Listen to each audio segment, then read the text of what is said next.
All right, so stigma management. Let's talk a little bit about managing stigma, persistent and unfavorable identities that kind of threaten how we want to be seen, lead people to see us in ways that are um, somehow compromising, and then we'll talk a little bit about how people initiate interactions, and we'll kind of consider that as another example of role making. So stigma, um, which you've been introduced to in the material, but it's probably not a bad idea to go back over it again. Stigma are essentially deeply discrediting characteristics that that are seen as an obstacle to either competent or morally trustworthy behavior. Um, so the Latin root of stigma is the word that means mark, right?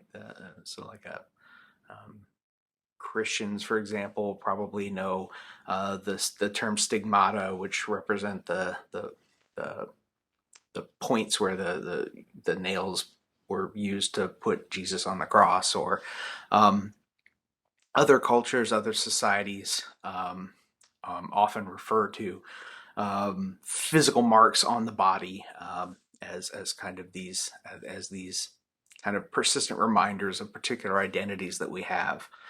Um, it can be a stigma can be any number of different things. They tend to fall into one or more of three categories. So there are what we call defects of body, there are defects of character, and there are what Goffman calls stigmas of the tribe, which is basically just membership in particular groups. So a defect of the body might be, for example, a physical disability, but it could also be one's racial identity or one's ethnic identity. A physical marker that differentiates you from the dominant group, and in that sense, it would also overlap a little bit with membership in certain groups, right? So you can see the way in which these are not necessarily always going to be exclusive and cut and dried kind of categories. Defects of character would be things like, you have a criminal record, or you're an adulterer, or you have a substance abuse or dependency problem. Those are often seen as weakness or some other kind of personal or individual deficiency. Um, so so those are the broad categories of stigma, but then the other thing to keep in mind is that stigma can be either known or unknown, right? So you can be stigmatized in some way and people can know that you are, but you could also carry some kinds of stigma that are not immediately visibly apparent, and thus your stigma is unknown. It's still there, but it's easy to see the way in which your self-presentation strategies, if your stigma are known, will look very different than your self-presentation strategies if your stigma is unknown. Because if it's unknown, your primary mission, of course, is to keep people from discovering your stigma. If your stigma is known, then your primary activity is to work on trying to get people to you know um,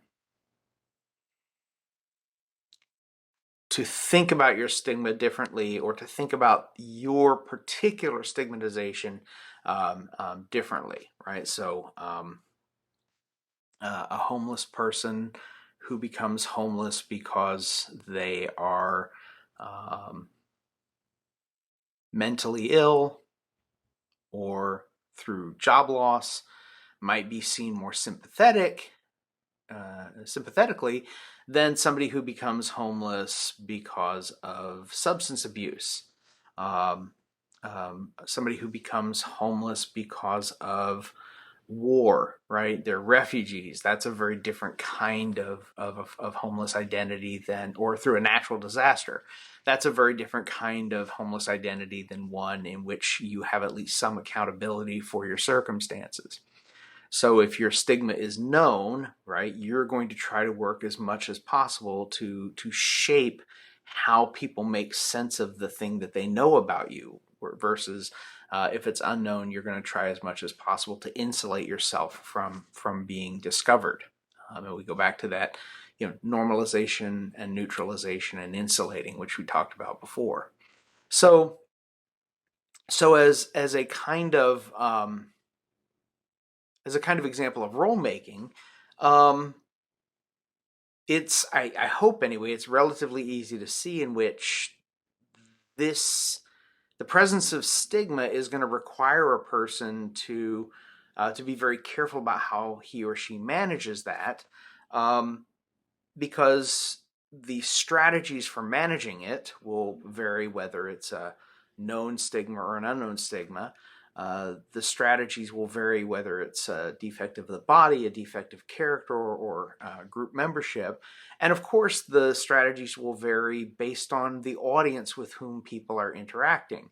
Right? So the things that people do and say will resonate differently with different groups of people. So in my work with homeless people in London, I encountered a guy named Dino, and he would walk up to people and he would ask them if they were English, right? 'Cause he's Anglo, right? So he's white. London is a big multicultural, multiracial city. So he walks up to them and he tries to establish a sort of shared sense of identity, right? Are you English? Yes. Oh, thank God, mate. So now we have something in common. I can talk to you, right? You and I, we share something. We share an ethnic identity here. And then he would proceed to. He had a very interesting strategy where he would lowball his request. He would, not try to deny that he was homeless. He would essentially say, "Look, I'm trying to get, a pint of lager. I'm 15 pence short. Can you help me out?" And the guys, no one's going to dig in their pocket for, 15p. They're going to reach in there and they're going to get a pound note, or they're going to pound coin, and they're just going to, here you go, right? And take all of this. Don't be stupid, right? 15. It's like the equivalent of asking for 15 cents. Somebody's just going to give you a quarter. They're going to give you $1 because it's just easier. So that was his strategy, to not deny his stigmatized identity as a homeless person, but to try to create some sense of camaraderie with people, in spite of that, right? So that was one strategy in which he's trying to sort of deflect attention away from his identity as a homeless person toward other identities. Somebody who's not making a really, really unreasonable ask, and somebody with whom the person he's talking presumably has a little bit in common with. Or like in the United States, and Jackson, who's a panhandler in the South Loop in Chicago, will walk up to younger people. This tends to work very, very well with younger people, not so much with older people, as he's discovered. But he'll walk up to younger people, college-age people in the area, and he will ask them for money for alcohol, because he found that when he told them the truth, which was that he wanted money for a bus pass, or he wanted money for rent on his single room occupancy hotel, no one believed him, right? The idea that they had of homelessness in their head was so deeply entrenched, and the identity is so sort of, it's what we call a central organizing trait, or a master status, right? It's the thing that people see about you as most important and most telling, and it becomes the lens through which everything you do and say gets sort of interpreted. So he found that when he would walk up to people and tell them the truth about what he wanted money for, they didn't believe him because it didn't fit with what they thought they knew about people who were homeless.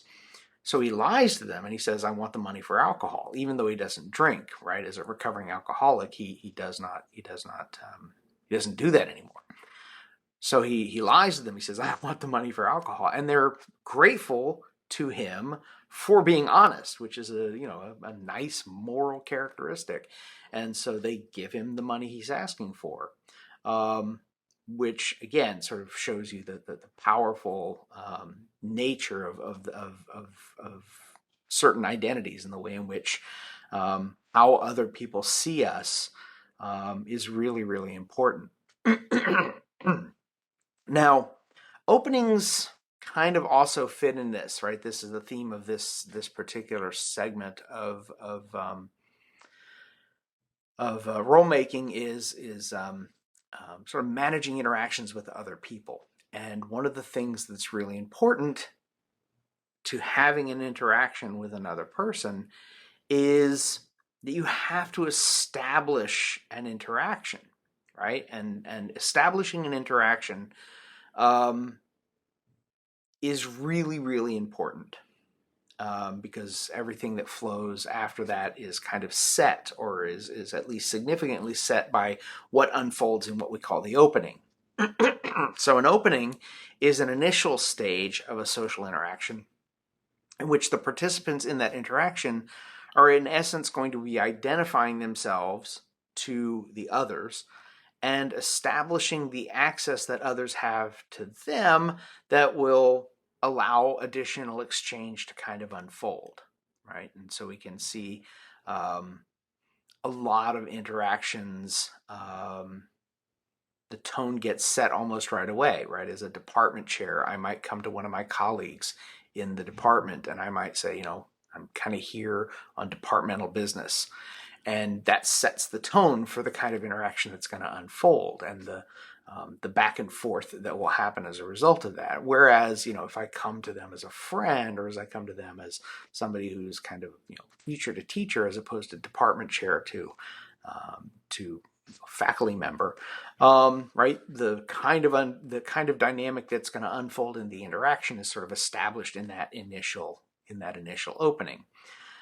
So what we do with openings is we have a kind of ordered process, right? And in essence, we're trying to do three things, and we have to sort of establish them in order.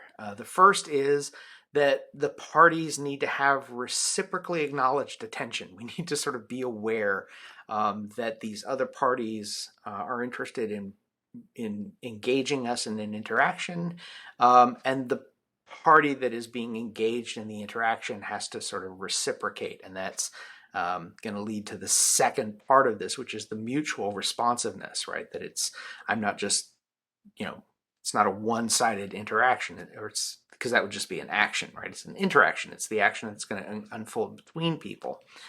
And then the third thing we're going to try to establish are what we call congruent functional identities.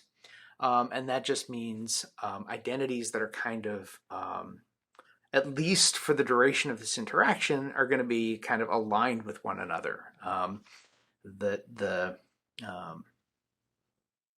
The purpose of the interaction is understood to be roughly the same by both parties. The identities that are going to sort of firm up and take shape in the context of that interaction are going to be built around that shared focus and that idea of kind of a collaboration that's going to make interaction possible, right? A shared definition of the situation, to put it in terms that we've talked about in the past.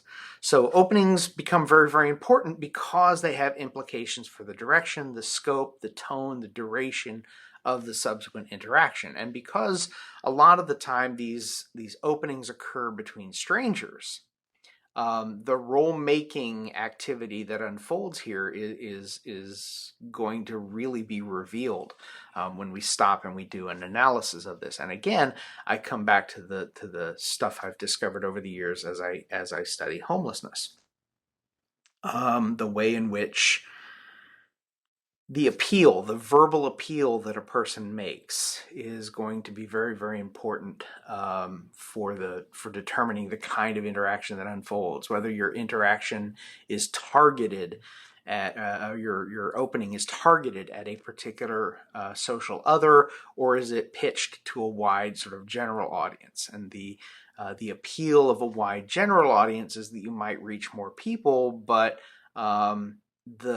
the problem, of course, is that there's a lot more variability there. The predictability of the outcome of a given interaction is less if you are sort of using a very broad general opening. If you're only sort of like Jackson, if you're only picking up a smaller group of people for your interactions, for your openings, and it's a group of people you have a particularly successful set of interactions with in the past, then you don't really have to have a broad general script. You're going to be a targeted sort of appeal. Your opening is going to be pitched toward younger people, or if you're Dino over in London, it's going to be pitched toward other, Anglo passersby who you hope to sort of establish a sense of shared ethnicity and culture with. So again, each of these openings is going to have an implication then for what follows after that. So I think that's probably good enough. I can't think of anything else I need to say about any of this at the moment.